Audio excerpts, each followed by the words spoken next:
Hello and welcome back to Sharp Cuts. My name is Garrett May alongside Josh Nickel. As always, welcome back to the show. We are on a roll. Welcome back to the show. We are hype. I'm feeling spicy tonight, Josh. So you better watch it, okay? Because we're coming in hot tonight, and we got a great guest to help me chirp you, Josh. Yeah, that's right. Okay, please welcome to the show, Andrew Cost. Andrew, thank you so much for being here, and you're gonna help me bury Josh, right? That's why you're here. I don't know. I think me and Josh agree more on most things, I would say. So, Garrett, I think this is going to go 2v1. But I honestly, I'll try to be impartial here as much. This is going to be a problem then. Josh, I see what you're doing here, bringing on people who back you up all the time. Gosh, are you going to say anything today, or should we leave you silent for the first 10 minutes of the episode again? When you work as closely with Koss as I do, Garrett, we don't really fight. When we get in those heated moments, I feel like we're finally talking. We get to the truth. We really, get to the issues. It's just a great yin and yang connection we have. It's just great to coach with your friends who are so professional and good at what they do. I mean, it must be special because you're not like that with anybody. So you two must have a really special connection. So, I mean, hopefully we see that come through in this episode. Pay attention. Comment down below if these two are full of it, okay? Anyways, I'm coming in hot and spicy because I got a topic that I'm pretty sure we're going to disagree on, and I'm curious to hear your perspective. So send us a text. Nobody's commenting, Josh. I mean, maybe they didn't know we were back. Maybe, it's early in the year, hey, we're back, and I'll get in the rhythm. So let's jump into it. So I'm curious because a friend of mine, Michael Denton, assistant coach at the U of T men's volleyball program, former crush athlete, sent me a message and asked me a question, which was definitely a stumper for me. One I definitely thought about. I was like, I don't have an awesome answer for this, but I think I formulated it over the last few days. But the question was, to what extent should you game plan to play to your strengths versus playing to your opponent's weaknesses? And, there were a few examples thrown around of, what that looks like. But I think the obvious one is that comes up all the time. It's like, set the left side guy and hit line when the setter's in the front court because it's a small block. Like that's the small block, so let's set into it and exploit that weakness on their side, as opposed to let's set our best guy more often. Maybe it's not that guy type thing. So curious your guys' thoughts, and I feel like we're going to have some differing opinions here on what really is the best way to attack this. We got a group of coaches here. Let's dive in. Come on. What's the perspective? Who's going to go out on a limb and lay it down first? I can take this one first. Confidence, Andrew. I like it. Josh folded up completely already. Yeah, I'm a big guy on. I think if you practice well enough and you're trained well enough, you're a well-oiled machine. Like I know John Barrett does at U of T. There's the shout out, little plug, just to help out the boys after a tough weekend. I think you train to your strengths, you build that, it's natural, the setter knows where to go, right? And then you worry about the other side. I strongly disagree with ever kind of worrying about trying to facilitate one side, I'll be honest. There's obviously, you can run like overloads, you can run certain things, you can run spread offense, but I'm saying you focus more on their side, unless you're playing really down your competition. I would say that's the one caveat, if I'm sitting on the fence a little bit. But, okay, yeah, so you're going in on that example. But what about on defense? Like, say you have got a middle who's really good at closing to the right side. So we're like, hey, you just go to the right side. Like, go and dominate that right side guy because you got a big block out there. Like, or does it matter based on offense, defense? Yeah, I don't know. I think on defense, again, it still starts to their side. Like, what are they going to beat you with? Like, have you played with too many guys that are so good at moving to one side from middle? I don't know. I think that's BS. Interesting perspective there, Koss. I bet Josh is the full opposite. Perfect. Well, Garrett, I would like to start off that I did get one text. I don't know if anybody commented on the video, but somebody texted me. I'll protect their name because I don't want to stop getting these text messages. It makes me think people actually listen to the show. We need that. That's the only feedback we get. I missed the show. Sean is fantastic. Glad to see he's killing it. So it was more compliments on the guest than the actual show. But thanks for Sean McKay for coming on the show. I think, Garrett, you got to divide it offense and defense. My basic principle for defense is you got to take away the knowns. If we know Garrett's going to get a lot of balls and we know he's going to hit to the zone, I'm going to set up my defense to take that away. On offense, I think you need to go strength on strength, or even though we know like everyone in the gym knows that like our certain player is going to get the ball. Like if you have like a flawed offense, maybe like Canada had with Gavin, you still set Gavin 40 times, even though everyone in the gym knows he's going to get the ball because that's your best chance to win. I don't think you go away and all of a sudden your M2 is like third in attempts because you don't want to overload your stud. I think on offense, you have to go where your bread is buttered. And on defense, as a coach, the goal is always to take away the primary. You never want to lose a game and be like, oh, well, they did exactly what they do and they beat us with it. You got to make them do something else. But on offense, I think you got to do what you do with the added layer of, and I learned this coaching at George Brown, Garrett, if you game plan really well as a coach and your guys can't execute it, you're still a bad coach. Like just because you identified what was going to beat this team. So you have to have a system that's flexible enough to play against most teams that you can pull from, because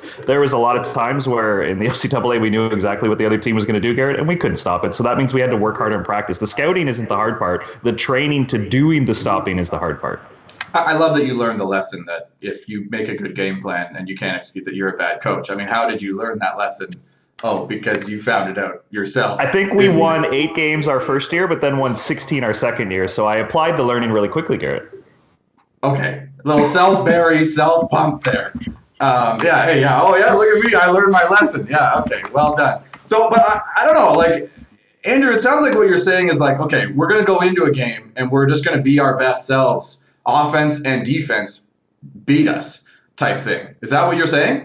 No, I think me and Josh are more similar than we're away. I think probably more I disagree on the offensive side. But I think on the defensive side, I think if you, again, train your team well enough to fill gaps, play alleys, whatever you want, like acronyms you want to use or words you want to use, if you are taking away their best angle to attack and you know, like, if a guy's a puller or an external rotator, right? If you can scout that well enough on the other side, that's my point, right? Then your players should naturally be able to line up. Hey, I know the P1 on that side is just a huge puller, right? And we're going to line up our whole defense naturally because the pin blocker is going to go outside.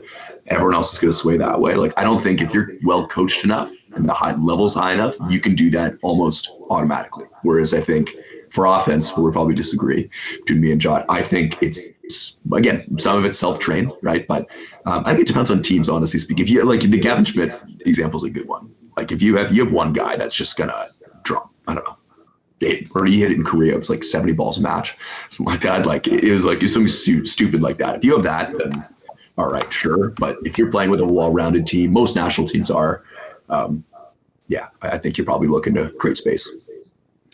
Interesting. Okay, so you guys even disagree so nicely. You've got that level of connection. How is Garrett on the fence on this? Are you comparing your Western career, your coaching career, to Crush Volleyball? I feel like at Crush, you guys just rolled the volleyballs out and you were so confident and sure of yourselves. You didn't game plan. You just talked about having belief that you were going to get it done and you knew you were going to get done. You can't tell me you guys were talking technical, tactical in those timeouts.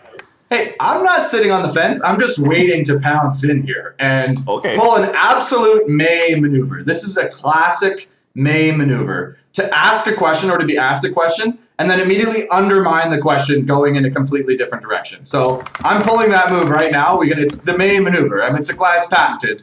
So yeah, do you game plan for your opponent's weaknesses? No, you play to your strengths. Duh, obviously. But there's a layer to that I think we're missing, and a lot of teams miss. So it's like when I played at Western, we set me a ton, we set Phil a ton, we set Scap a ton, because those were the guys. That's what it worked out to be. Those are the guys that are going to put it away. But what I felt like we missed, and we did do a better job of in Crush, is like the distribution is one thing, but that's only one part of the game plan, right? You're telling your setter how many times you want to set the guy, but what's missing out of that is where we're going to set these people, right? So if I get 20 balls in a match and they're all high balls to the left side off digs versus I get 20 balls and they're all pipes. You don't set me once in the front row. You set me the same number of balls, but in the back row. That's a totally different look, right? For me. So I think the piece that we're missing is play to your strengths in terms of personnel and who you want to get the ball to, but you can't ignore what they're going to do. So let me give you an example. Waterloo, when I was in university, had a massive block on the left side, like huge block. Two guys, massive. It was a challenge. So any high ball situation, I'm in tough. What we didn't do enough of is run me inside, run me pipe to free me up. You're still setting the same guy, but where's that game plan piece of what they're bringing and you're not adjusting to it. You're not planning to adjust to it because you got to work that stuff into your game. So I would say, like you gotta play to your strengths, but you definitely have to adjust for their strengths and their weaknesses, right? Like you got it. I think you have to come in with a plan, but it has to be flexible. Like I won't say the coaches, but Garrett, when you played against Waterloo in the playoffs one year, there was a disagreement in the coaches' room, and I won't say who was on whose side, but basically they wanted to run more of a time differential with like a middle quick and push the right sides. But the blockers on the left sides were you and it was Screeton, right? Another big athlete, a good blocker. But they thought they could get more one-on-ones that way. But the vote swung the other way, where it's like, oh, Sean McKay's small, let's go over Sean McKay. And what they realized after that, they all admitted what they didn't agree at the time, is what is Western used to? They're used to Sean McKay getting attacked. So you guys would play your six-back a certain way. Your one guy could get digs because all season long, everyone's like small setter, where they thought they had a mismatch, but they couldn't find enough evidence to sway the room, and then they couldn't execute it. So I think after the first set, when they went at McKay and tried to overload him with these balls and said, oh, that's just Western being Western, you got to be able to pull the shoot. I don't think you can go through 2 or 3 sets going, oh, it's going to work, and then like you lose thinking, oh, it didn't work. Right, but the problem there is they're forgetting who their best guys are. Like, where are you at your best? Are you at your best setting time differential out to the left side? Like, is that where they're at their best? Maybe. And I think that was probably a good decision then. But that's your point. I think you can find the same guy, right? Like you can set in your Western offense where you had you average 5 points a set, whatever it was, right? You can find different ways to get you the ball in different gaps to score. Right. I think that's all based on like what the other side's doing. Like we can get our best guy the ball, right? Assuming he can hit other things, right? I don't know. I think that all stems from knowing what the other side is. Yeah. Like, absolutely. So are we all agreeing that your best player should have the most attempts every game? Like, is that? I think that's general terms. And it's in different situations. But if you're the guy or the best female player, excuse me, I don't want to use the term guy. If you're the best player on your team, you should be first or second in attempts, no matter who you're playing against. Right, like I think we all agree on that, right? Yeah. But what we hear, right? Well, you hear this in the huddle all the time, is like, oh, attack here. Like, oh, like if your best attacker is your right side, then why is the coach ever saying in a timeout, hey, small block on their setter, attack the line side there? It's like, well, who's that for? What's the setter supposed to do with that? Right? Like that's a challenge, and we hear that all the time, don't we? Like I've heard that so many times as a player. It's like, oh, why, mismatch here. It's like, well, are we going to not? What does that mean? Are we going to not then set our best? What if our best player's not in the mismatch situation? What do we do then? I would say still go with your best player, but open them up, find the mismatch with them, and we miss that way too much, I think. Like under the professional level, is any team deep enough to win games on their fourth player? Like that's a pretty big drop off, right? Like if you're even as dominant as those Trinity teams were, you couldn't tell me a first year Brody Hofer was as good as Eric Lepke. So are you going to tell me that Brody's going to get it done in a mismatch situation? Like Brody now, don't get me wrong. Like we're talking about like a few years ago. Like I'm trying to think of a U Sports team where like the fourth or like the fourth attacker was good enough to be the primary, and I don't think we've ever seen that. Or maybe it's third because maybe it's the middle. I don't know. But like when we talk about like, oh, there's a mismatch here and we got to run more middle, it's like, well, the middles are never going to get the most attempts. Like, I'm trying to think back to those MAC teams with like Coker and Danny and Jason and Mar. Like that team I can see is like the one where you maybe have 3 guys that can put that ball away. But if Coppers or Richards got more attempts than Mar, wouldn't you look a little funny and be like, oh, that's odd? Like Danny was a dominant middle and deserved a lot of touches there, but if like McCarthy had more than Mar and Danny, then you're kind of like, oh, that was a weird night. I don't know. I'm trying to think, and maybe there's coaches laughing at me like, oh, this is a good example, but I just don't see a situation ever where Garrett and Scap at Western should have less attempts than like somebody else. No matter, and everybody in the gym knows that was going to happen, but like, would your M2 ever have to lead in kills? If they do, I think we're in trouble that night. Yeah, shout out to Luke Sim, who was our M2 for years. If he ever led the game and said we were in huge trouble, absolutely zinger. Yeah, we couldn't carry the load like that. But so I think the offense is an easy one to point at and say, yeah, like that one's obvious, right? You got to get your best player the ball, And the missing piece there is we don't ever often open them up. Like get my best player the ball, but get them inside, get them pipe, get them in a different spot. We don't do that a lot. But we all agree that we want our best player to have the most sets. But on defense, how often do we do this? Where we say something like this, on our side, like how many times do we ask a middle to like, hey, prioritize this when maybe they're not that great at that and like it's not that important. So for example, say they have a big left side guy, they don't set a ton of middle. What we never say this. We never say to a middle, hey, just go. Like just go. Like don't even just go. Like we know if you're one-on-one with this middle, you're not gonna just go. Because we know like this is gonna put you in the best position to succeed. Forget them. You know what I'm saying? Like we don't often do that. I don't think we often see it as much on the men's team. I'll give credit to the U of T women's team. When they won nationals, if you go back and you know some women on that team, if you have the educated eye, they did it. And you can see their middles and their six-pack especially on the off passes. They would, like Kaylee Cruikshank would take a step, and she told me this came from like, well, they have Vincenzo and Christine Drakage as their coaches. Like they had a lot of advanced data. But Garrett, they would live this where if it was an off pass, like say the pass gets pushed to the foreside, you would see the middle already go close on the right side. And they were okay if they switched the flow and somehow forced a right side or a pipe. The middle didn't get like their lunch eaten for that. They were okay with like the probability and percentages, so they would go early, and they won a national championship doing that. So maybe we should do that because middle's really hard. And if you're in a pure read the whole time versus can the setter even set the long ball or what's their tendency on a broken pass, I think middle should get a little bit more permission to kind of close those gap situations versus treating everything neutral in the middle and reacting versus, okay, it's a bad set or bad pass, Garrett's in the front row, let's just go close to Garrett. Yeah, like, is anybody going to call us out for being like, like we're right now calling out the read block in the middle.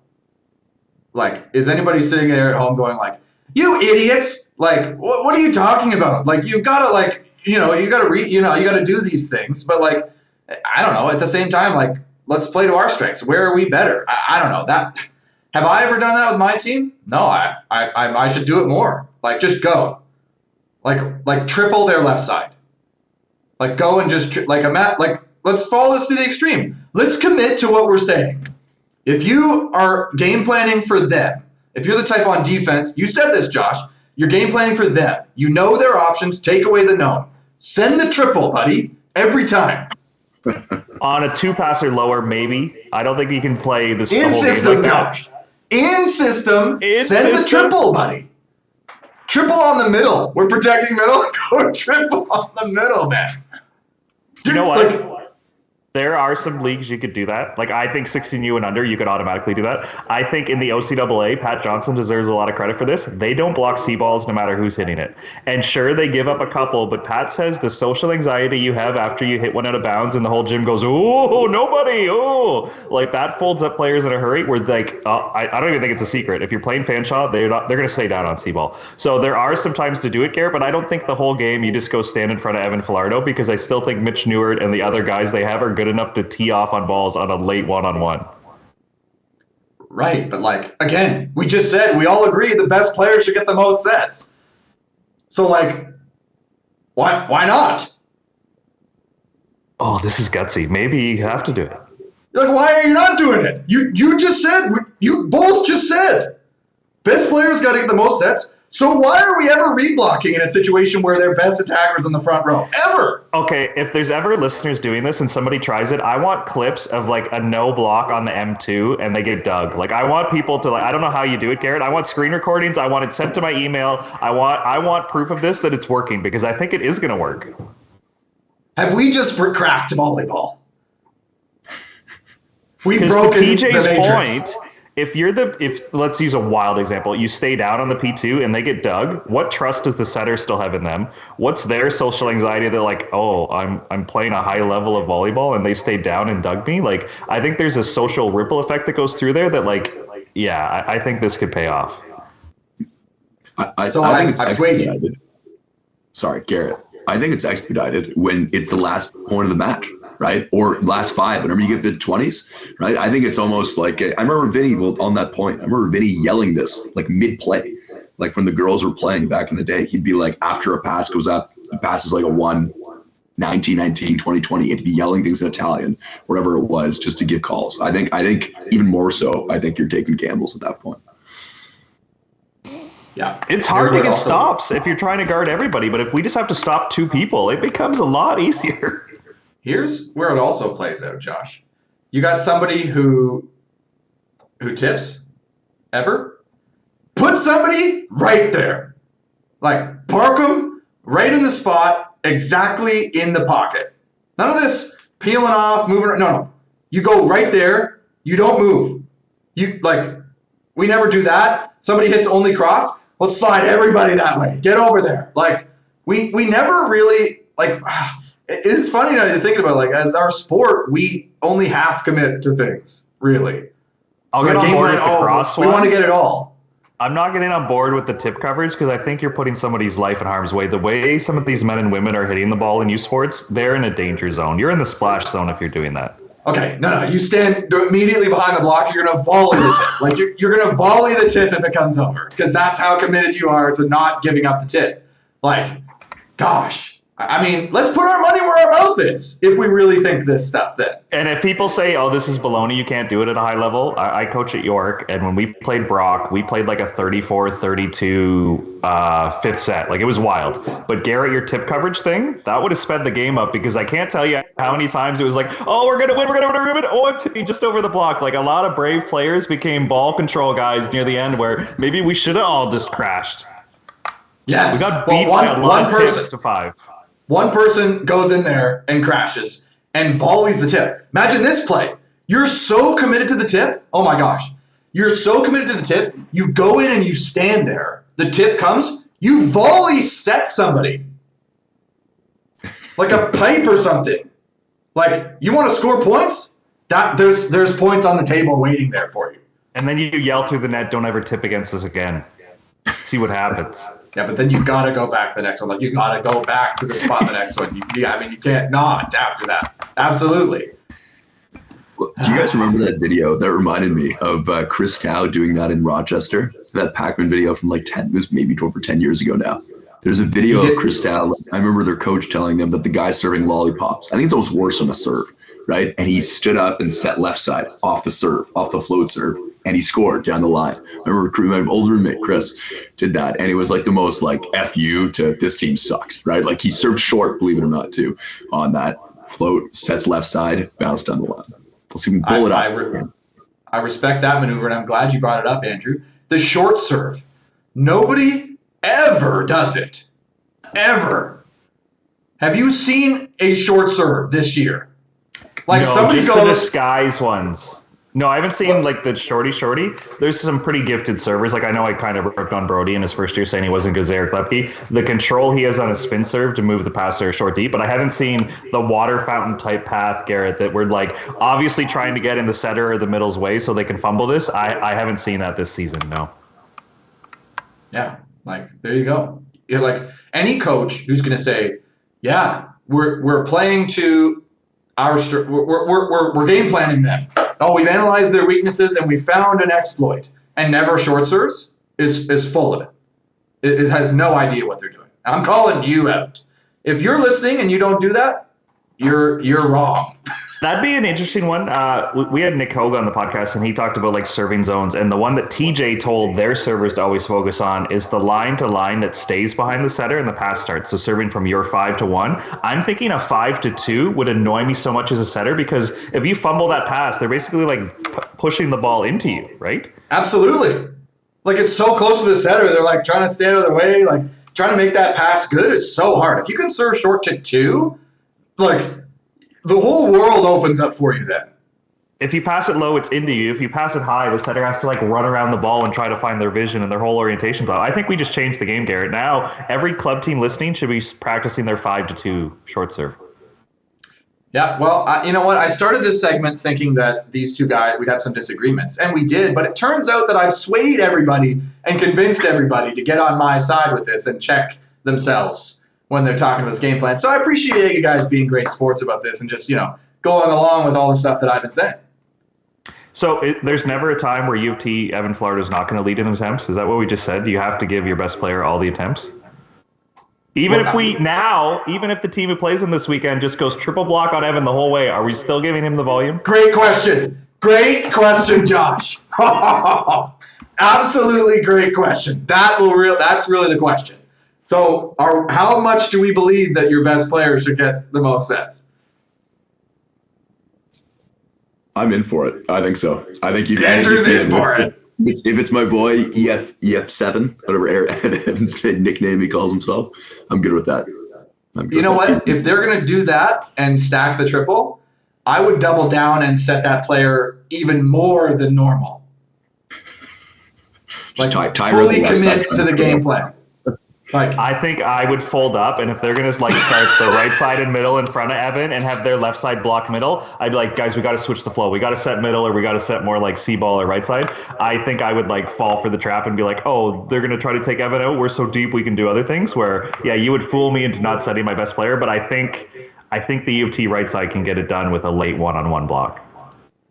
Yeah, I mean, like that is how we turn volleyball into a more interesting strategic game, I think. Is by doing crap like that, because then the pressure's on you as a coach to be like, okay, don't set our best guy, go out here and for the purposes of winning. So I'm here for it.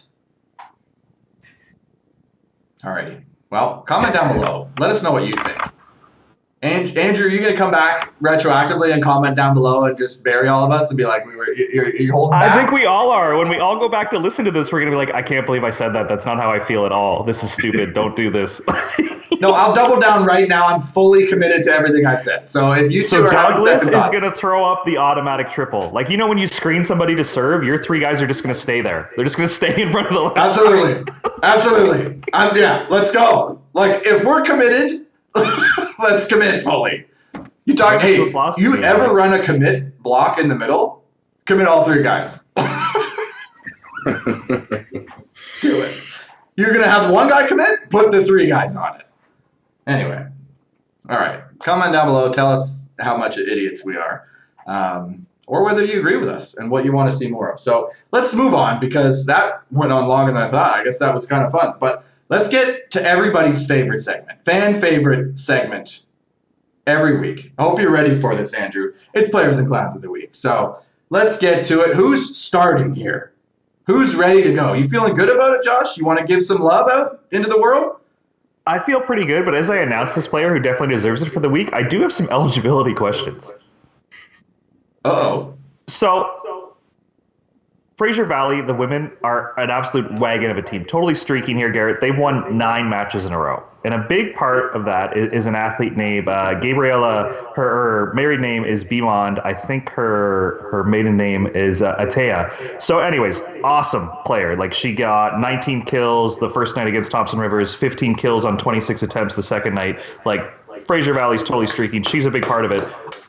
Yes, awesome. Awesome job by Gabriela. I'm looking into her profile. So she played at UBC. She was a redshirt one year and then obviously played. So she was a part of some national championship winning teams in 17 and 19. Then she went on to play pro, but now she's back in university. Really cool story. She's playing with her siblings. So there's 3 of these sisters on the squad here at Fraser Valley. But I was under the understanding that if you played professional indoor, does that not count as a year of eligibility? Or do you get your 5 years of university no matter what you do? Like, she's been gone and then came back to U Sports, which is a cool story to play with her siblings.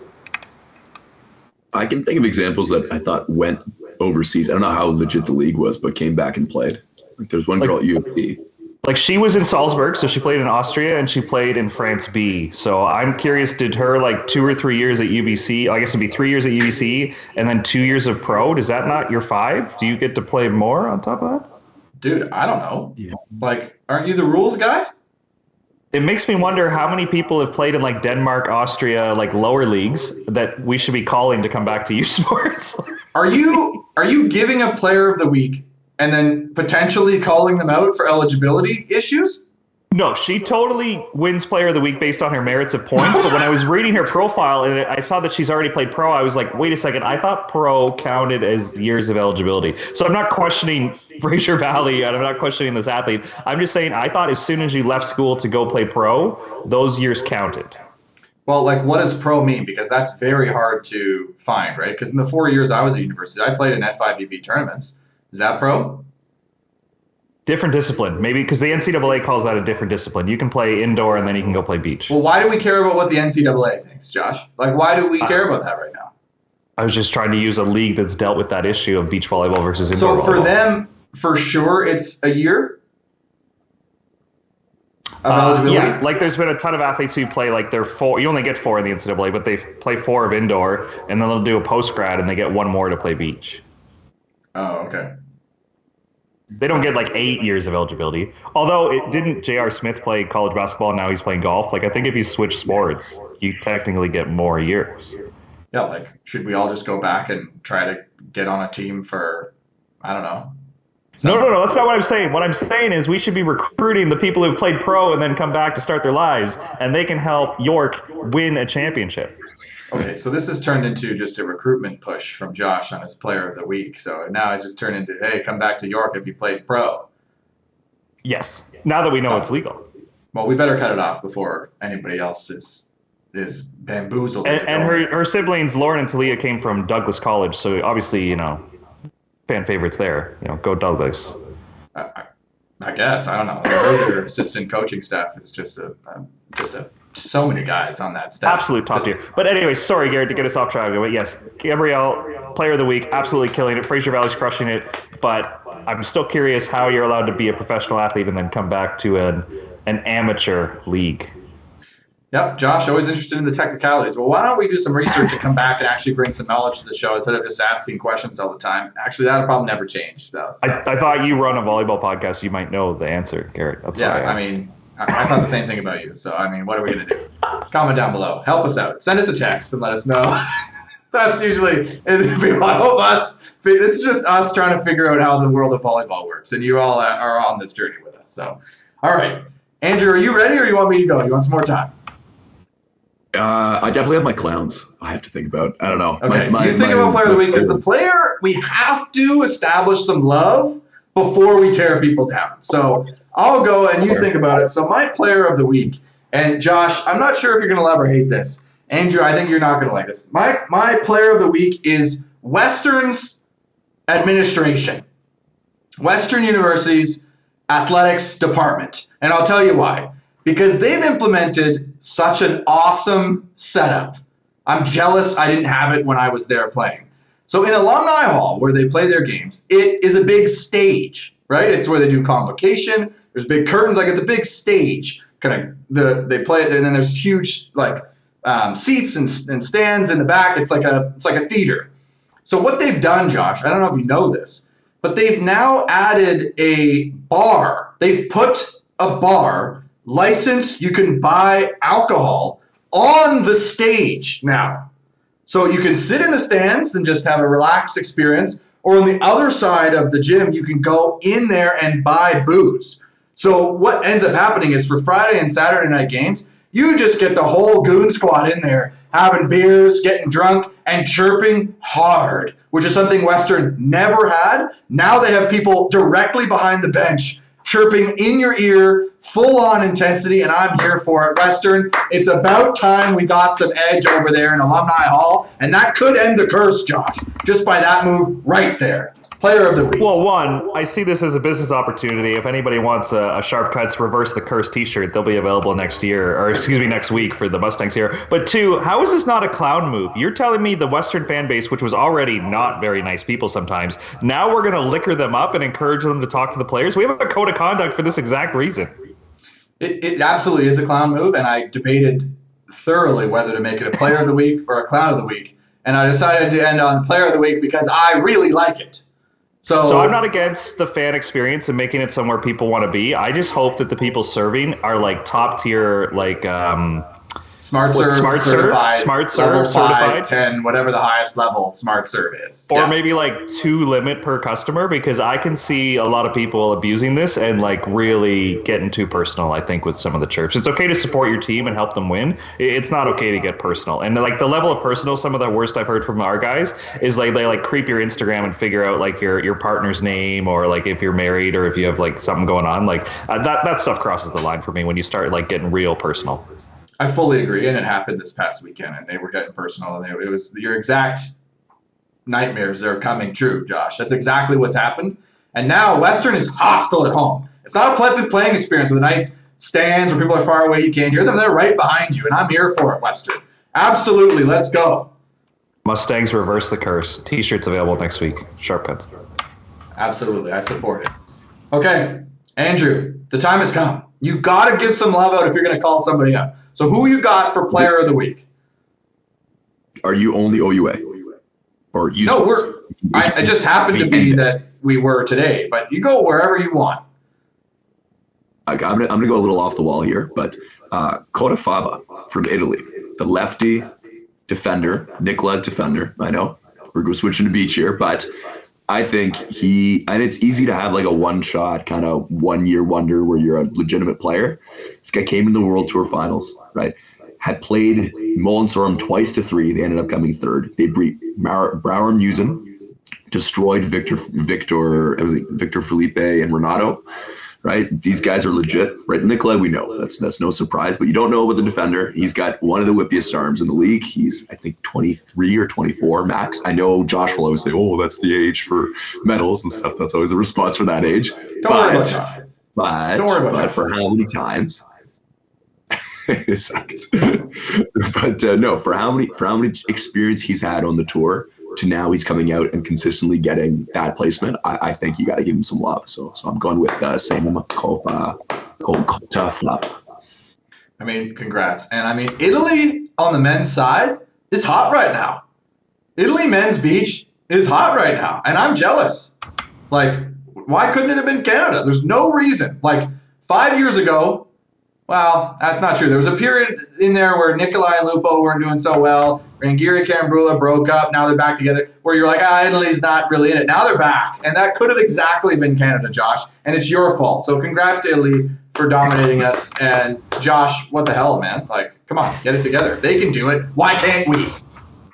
That's a perfect example. If they can do it, why can't we? Shout out to them. I think the easier, the lower hanging fruit would be Molensorum absolutely walked through World Tour Finals. And Garrett, in the spirit of this show, what we've said for years is we cannot get used to this. We are seeing two of the greatest athletes of all time. We need to respect it. We need to shout it out. We're almost used to it, where at least they went to 3 a couple times this tournament, where they weren't like delaying a total beatdown. But we cannot get used to how good this Norway team is. And that's my rebuttal to you guys thinking Italy's so great and better than Canada. I guess we'll see, guys. Yeah, but we're bored of Molensorum. Enough of these guys. They're Norwegian. They're nice guys. They're dominant. What's interesting there? Like, come on.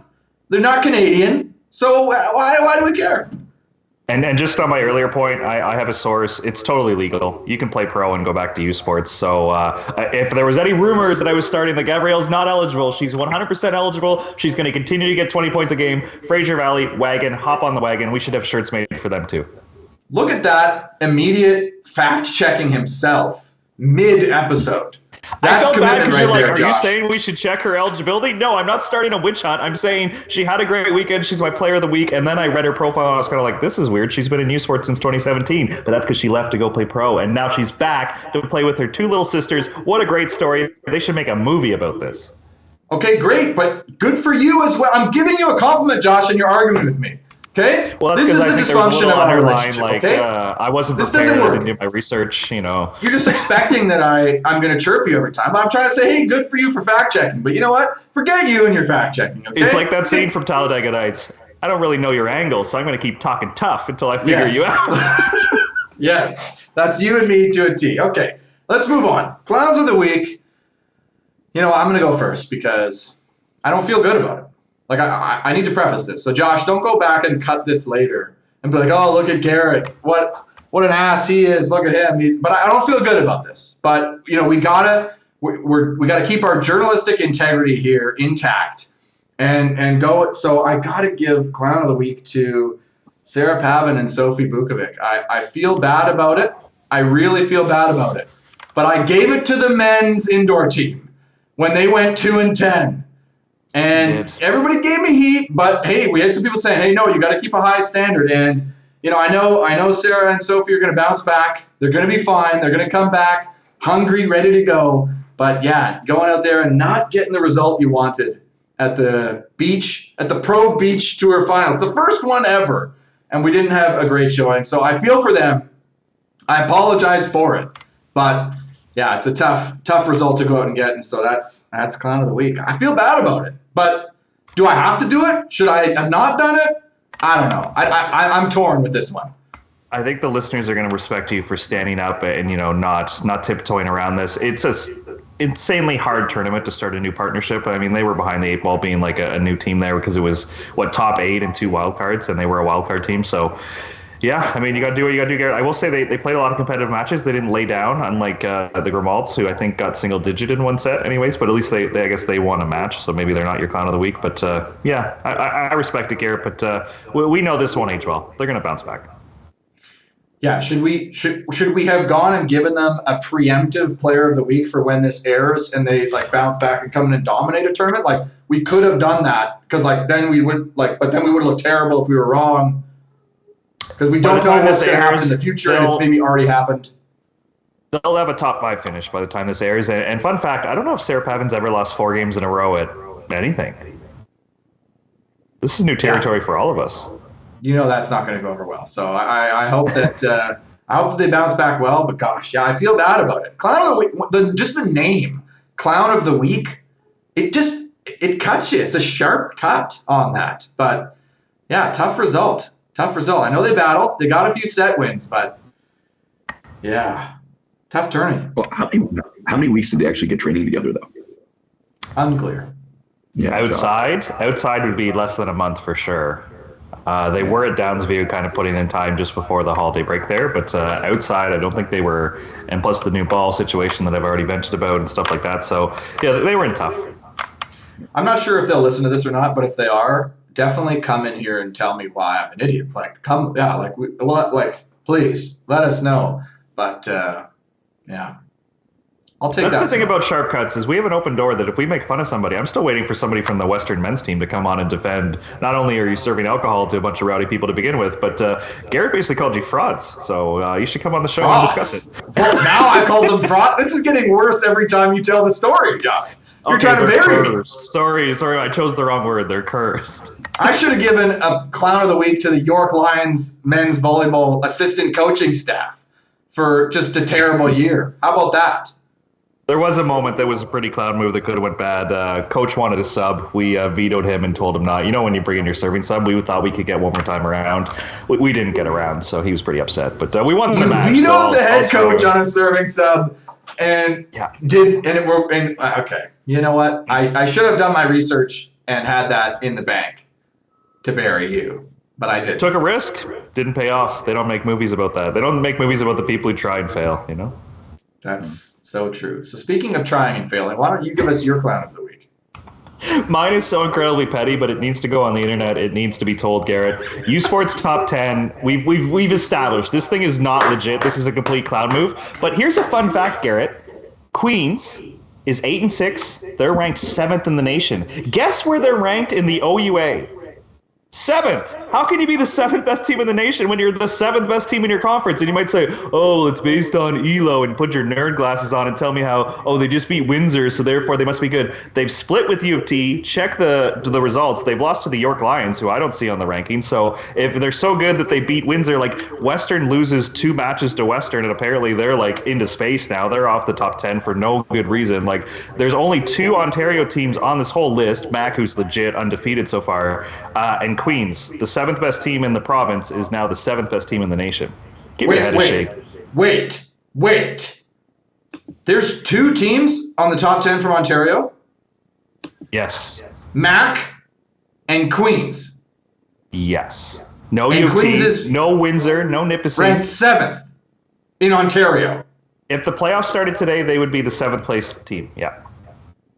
They've lost to York. They've lost to TMU. Like, I'm sure, yes, you beat Windsor, and that shoots you up the ELO, whatever results. But, yeah, the proof's in the pudding here, guys. Like, let's... Well, no, I mean, I think we've got to applaud. This is a player of the week for the top 10. Whoever's calibrating this is definitely getting it right. Like, I mean, I feel like this top 10 exists just to annoy me. Like, I feel like it's that well established that, like, everyone agrees with, like, the top 5 because it's Alberta, who's really strong. And I think they lost one of the early games of the year and then been streaking. Mac, Sherbrooke, Trinity, and Mount Royal, who's everybody's new favorite team. But then the rest just keep shuffling, and I think it's just designed to, like, trigger me.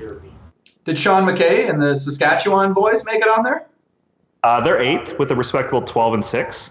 Now, I don't know if Elo factors in what Sean admitted on the show, where he's got a couple big wins against teams who didn't have their guys. Like he'll admit when they beat Trinity, Trinity wasn't at their best. Yeah, but how's the ELO going to calculate that? No way. The ELO quotient or whatever. Let's get the sharp cuts quotient back, Josh. We've talked about this before, and honestly, I think we should double down and support the top 10 and really say what's great about it. Because really, if you're going to pick two teams from Ontario to put on the top 10, what two better teams to pick than Mac and Queens, right? No one else is worth anything, right? If we're talking championships in the last 10 years, I think those are the only two teams that have done it. But if we're looking at this season, Garrett, they're 8-6. They are the 7th-ranked team in their conference. How can they be the 7th-ranked team in the nation? Because of math, Josh. Like, I know you're a numbers guy. You should understand how the math will spit that out. Like, now I sound like an idiot defending an undefensible position, right? Like, it just looks just very stupid. But I support it. Good for them. Good for them for having the courage to publish that. And U of T definitely doesn't deserve to be on there, right? U of T should never be on there, right, Andrew? Like, never. Okay, stop this. Yeah, so we had a tough weekend. That's totally fine. That happens. Yeah, like if you lose to Western, you're not getting on the top 10. But Western can't be on the top 10 either. They're just the gatekeeper of the top 10. If you lose, then yeah, absolutely. Does ELO count the beer sales of Rowdy fans, though? That's the question. They should. Does that count? They should. I'll tell you, the sharp cuts quotient does count beer sales. So the top 10 right now, Western's got to be number one because those beer sales. I mean, that's really the only reason. So, Josh, I mean, clown of the week to you for going to the low-hanging fruit of the U Sports top 10. Comment down below. Let us know how much you love us talking about that topic. And let's please move on. Well, actually, I do have one more point, Garrett. I don't know if you know how the spots are being awarded for Nationals, but what actually irks me even more now is that only 2 Ontario teams are in the top 10. They get 3 bids for Nationals. So now you're telling me that Nationals is so watered down that it's not even the best 8 teams in the country. It's the 2nd, 7th, and probably 14th best team in the country who are going to get bids into Nationals. Like, this is ridiculous. It's bananas. I disagree. I think that's absolutely how you would want it. You want to get the worst teams possible in the final tournament, and you want your top 10 to reflect that. I think that's what you want if you're a professional league, right? Professional league, yeah, I guess. Yeah, like you want the worst teams in it at the end, right? I will say it is a professional league, and I think it is professional. And like you were talking details about live streaming or getting, alcohol sales in places, so people want to treat this like a CHL game, or they want it to be like an evening out and stuff. I think that stuff is professional. My biggest beef with U Sports is just the top 10 rankings. That's my biggest problem with it. It's not like the actual level of play or the people who work there or the fan experience. It's just this freaking top 10 list that comes out every week, and there's always like 4 teams in the wrong spot. Do you think they do that just for like the exposure? So we talk about it on the show, maybe.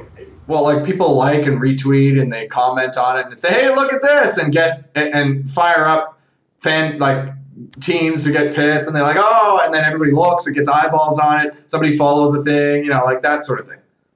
It's like the Starbucks marketing thing where they misspell people's names, so they take a picture of it and send it to people and go, look, they spelled my name wrong. Yeah, it's been done. It's been done, Gary. How about we have a legit list if we're going to be a legit sport?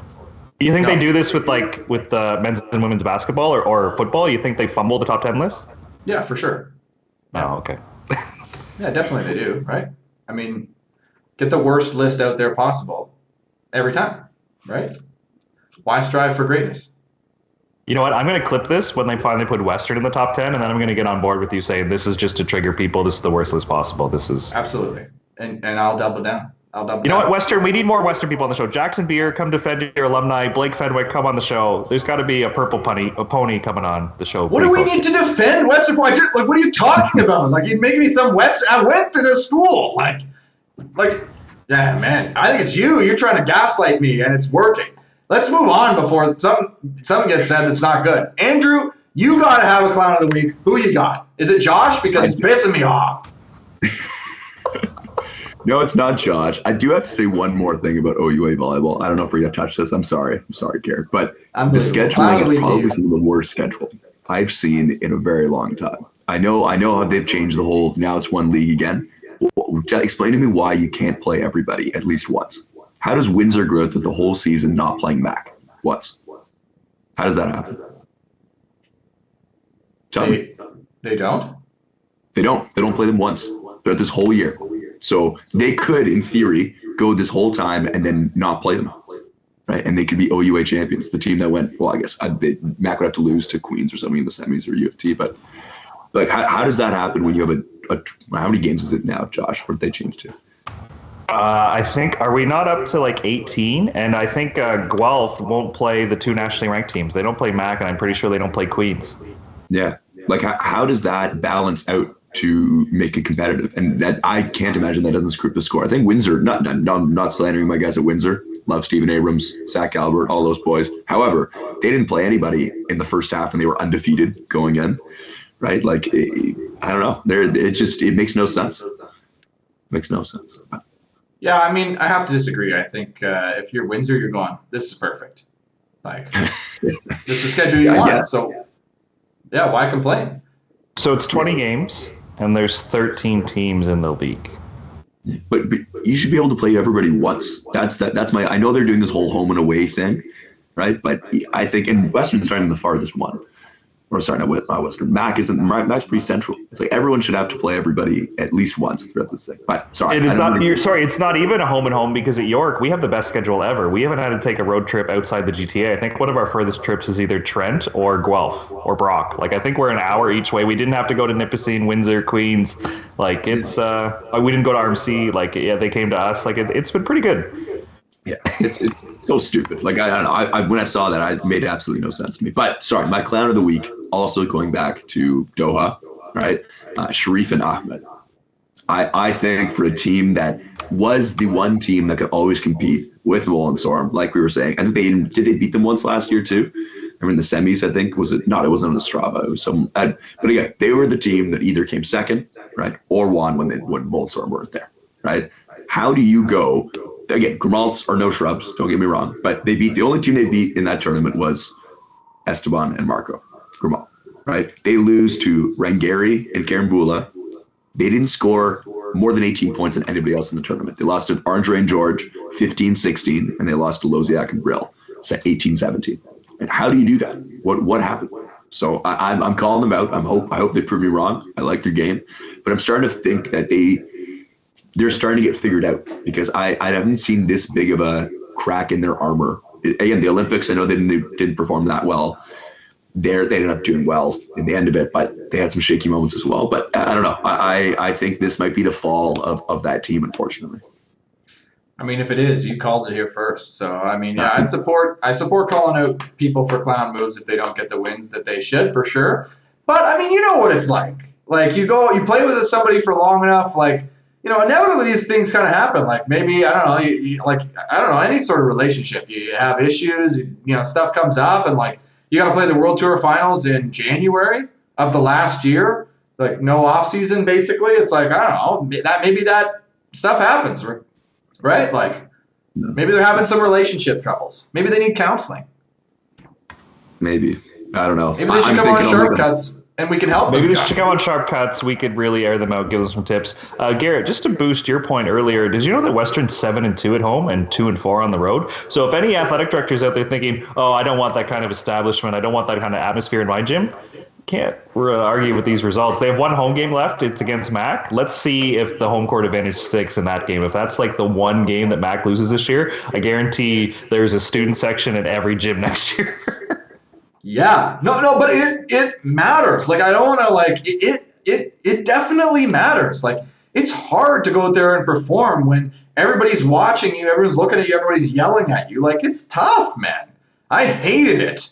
Like, the tough gyms to play in were always a challenge. Like, yeah, we got wins sometimes, but never felt good. It never felt good. All right. Well, there's players and clowns of the week for you guys.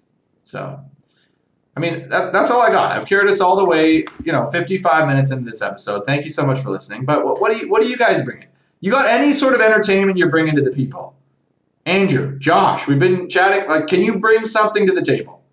I've been entertained. I think they should comment below if they've also been entertained. I thought this was a good episode. You've been mediocre at best, Josh. What else you got? Well, I don't think we got to the topic, so let's leave the cliffhanger when Koss comes back. Garrett, Ontario club season is too damn long. We need to delay it just a little bit and start when the other provinces do. I'm a big fan. Yeah. You're both nodding. For our listeners, they're both nodding when he says that. So you heard it here first. Andrew Koss and Josh Nickel are advocating for less volleyball for you and your players. Less volleyball. They said it. No. You said it. Can't take it back. Cliffhanger. Less overlap with your school ball season. School? No, but your face towards school ball season is because it runs during club. No, it's not. Yeah, it is. It is. Honestly, you look at the states, in big volleyball states, it's ridiculous how into high school volleyball they get to. They're well-run programs, right? I think it's because, and a big part of it, because they don't run their club season congruently with it. You're right, but for the wrong reason. So let's look at the states. You want to look at a big city in the states? They got big high schools with 4,000 plus students on there. So you want to put together a team out of that pool that you're drawing from? Great, go for it. You're going to find a pretty good team. You go to Toronto or another big city in Ontario where you got like a high school, 3 major blocks from each other in the entire city. You got maybe 500 kids at your high school, 600 kids at your high school. You could have club team players who go to the same club team but are split up on their school team because of how the areas work out. You want to talk about elevating the level of school volleyball? It's not going to happen. You got teams who have no club players who don't even play club. They got people picking up for the first time. Like, it's an absolute joke. So why does that work out in BC? Less compaction of those high schools. There it is. What else you got? I mean, I thought you said you were going to bring some entertainment here, Josh. That was a very Toronto-centric answer where we all know that, like, Kingston, when they do well at offsets, because Regi, and they're all, like, it's a Kingston Rock now. It's not Pegasus. I was going to say Pegasus is their club team. There's other communities, Garrett, just outside of Toronto. I'm not sure if you're aware of that as a Birchmount guy. But I think school ball is important. I don't think the athletes should be going from one practice to another practice and everything overlaps. And, like, if we had Jen Cross on the show, she's talking about how she'd never had an off season because you just go from this to this to this. I think that's too much for the athlete. And I'm not sure that these extra 2 or 3 months make Ontario that much better. I think we could be more compact and more organized and get through it that way. Well, I think you guys have no idea what you're talking about. How about that? I think another point is when you're going to club tryouts happen September most times, right? If you're actually trying to grow the game at like U14 for grade 9s, right? Grade 10s, that's usually when a lot of people start, right? Why wouldn't you want it to happen after the high school season ends? Right? Most people play in the fall for both. Well, here's the male-centric view from you two knobs. The men's school season is in the fall, and the women's is in the winter. So if we start club in January, the women are still playing. So what are you both talking about? Well, obviously, Gary, we would match and do what BC does and have both high school seasons going on at once. Well, we're not the school boards, are we? Or you got hey, you got some influence there, Andrew? You want to put in a good word? I could get going on that, but no, I don't know. I'm with Josh on this one. I'm a pretty big advocate of that. I think it grows the game. I think you get more people there. I don't know. I think maybe hot take. I don't know, maybe a hot take, but sharp cut. Sharp cut would be. I think that's why BC probably has a more casual community of volleyball. I think that whole extends. It's a long shot to make that connection, but the fact that you're able to have, again, that whole beach scene with kids, right? It helps that they're on the water in the ocean. I'm not saying that's not true. However, we have Ashbridges Bay, one of the most beautiful places in the world, my take. But to have that, right? They have such a great rec leagues. Their climbers go crazy, right? I think part of that is because you have high school guys playing at like tier 8 in climbers, balling out because they had a good experience. We're able to get exposed. So you're advocating for the school volleyball experience. Yes. To then grow the game, Garrett, and have more people to support our sport, because you can't tell me Van Open's not the best event in Canada. And why is that? Because a bunch of volleyball people want to go out and support it. Yeah, I think you're both crazy. And Garrett, you've played finals at Ashbridges Bay in front of like family and friends. We don't have people here. There's been more fans at a climber final than there has been at a provincial final. Yeah, I think that's people from Toronto are a little bit pretentious, and like that. I think that's a reflection on the city, but not that people don't play. There are thousands of people who play club volleyball and graduate high school having played club volleyball every year in the city. You're going to tell me that, like, if you had school people, there'd be a more better fan base? Like, there's enough people. I would say the beaches for sure. I think that would benefit from it. How many players come from like that Least Side area that are legit? I don't know. I'm not dropping on Least Side's club here by any means, but that whole East End that does have that access to the beaches, I think that would grow. I don't think that's that far of a stretch. Well, I mean, you two outed yourselves here as complete nimrods in talking about the school volleyball. You haven't had to go through the experience, Josh. Do you know what it's like out there? Which part? Sorry, which school? Part high school volleyball. I was once in high school. Yes, Garrett. It was a. And you played. Yeah. And Wassa. So you know what it's like, and you're still saying it's good. Oh, you're trying to argue that because club ball is better than school ball, you shouldn't play it at all. No, I'm arguing that just the experience overall is a crapshoot. There's a few throwaway games. I think it's a good experience. I think it's good to play with people who are better than you, not better than you. I think it's good to play against different schools. I think it's good for an athlete to feel like they're important to their school and they can maybe have a little bit more confidence by playing for their school team.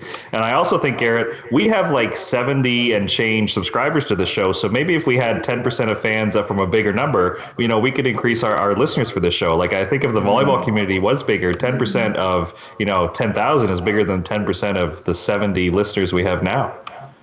So you think if we shorten the club season, we'll grow the game? Yes. As strange as that sounds, Garrett. Which is a really tough argument to make, I think. But you guys are making it. We don't know. Would you say that the volleyball community in other provinces in the West Coast where they do that is bigger than in Toronto?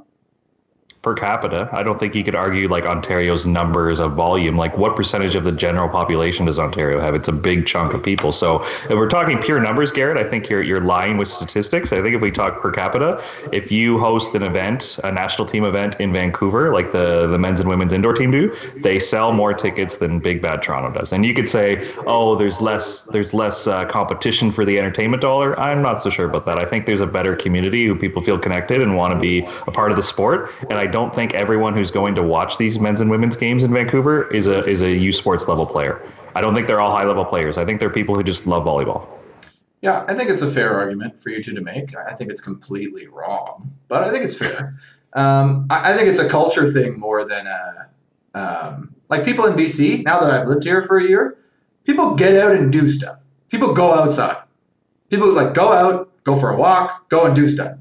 Like in Toronto, people are meandering downtown, go for dinner, go for coffee, go for drinks. Like they're outside less.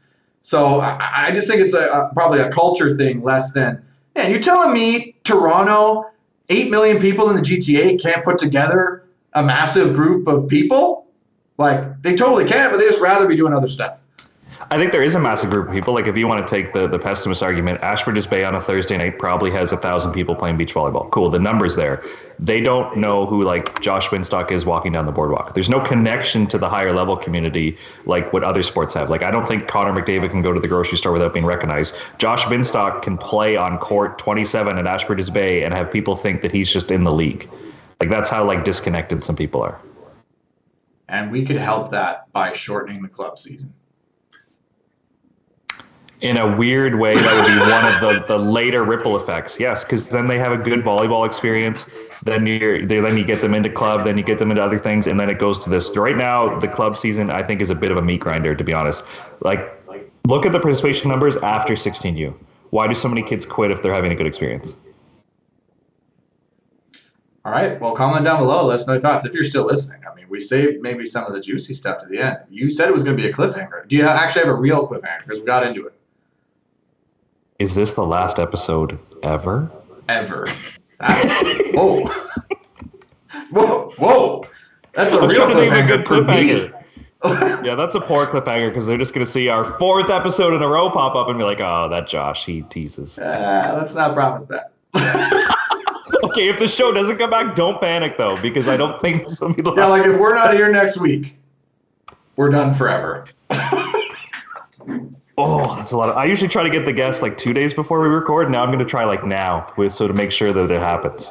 Yeah, that's the kind of commitment we need. So, well, thanks, Andrew, for being with us, man. I appreciate you joining us and offering your thoughts and putting yourself out there and risking it for me calling you. What did I call you? Nimrod, a knob. You didn't know what you were talking about. I've heard It wasn't very nice. Yeah, I'm not going to swear or say anything really bad. But anyway, thanks for joining us, man. It was a blast to have you. Thanks for being a good sport. And thank you for listening, everybody out there. If you haven't already, hit that subscribe button because we're getting close.